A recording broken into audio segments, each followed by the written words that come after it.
ಬಡಿದು ಎಮ್ಮೆ ಸಾವು ಲಾಧಾ ಗ್ರಾಮ. ಇನ್ನು ಸಾಯಂಕಾಲ 6:14ಕ್ಕೆ ಬಾಲ್ಕಿ ತಾಲೂಕಿನ ಲಾಧಾ ಗ್ರಾಮದಲ್ಲಿ ಸಿಡಿಲು ಬಡಿದ ಪರಿಣಾಮ ಜೈ ಜವಾನ್ ಬಜರಂಗ ಸಿಂಗ್ ಠಾಕೂರ್ ಅವರ 2 ಎಮ್ಮೆಗಳಿಗೆ ಸಿಡಿಲಿನ ಶಾಖ ತಗುಲಿದ್ದು ಅವುಗಳಲ್ಲಿ ಒಂದು ಎಮ್ಮೆ ಸ್ಥಳದಲ್ಲೇ ಮೃತಪಟ್ಟಿದೆ. ಮತ್ತೊಂದು ಗಂಭೀರವಾಗಿ ಗಾಯಗೊಂಡಿದ್ದು ಪ್ರಾಣಾಪಾಯದಿಂದ ಪಾರಾಗಿದೆ. ಘಟನೆ ಜಮೀನಿನಿಂದ ಮನೆಗೆ ಮರಳುವ ಸಂದರ್ಭದಲ್ಲಿ ಸಂಭವಿಸಿದೆ. ಸ್ಥಳೀಯರು ತಕ್ಷಣ ಸಹಾಯಕ್ಕೆ ಧಾವಿಸಿದ್ದರು. ಸಿಡಿಲು ಬಡಿದ ಸಮಯದಲ್ಲಿ ಜೈ ಜವಾನ್ ಅವರಿಗೆ ಯಾವುದೇ ಗಾಯವಾಗಿಲ್ಲ ಎಂಬುದು ಪ್ರಾರಂಭಿಕ ಮಾಹಿತಿ ತಿಳಿದು ಬಂದಿದೆ.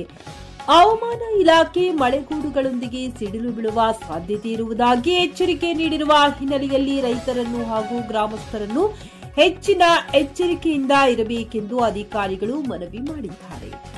ಮೆಹಕರ ಪೊಲೀಸ್ ಠಾಣೆಯಲ್ಲಿ ಪ್ರಕರಣ ದಾಖಲಾಗಿದೆ. ಸುಪ್ರಭಾತ ನ್ಯೂಸ್ ಲಾಧಾ.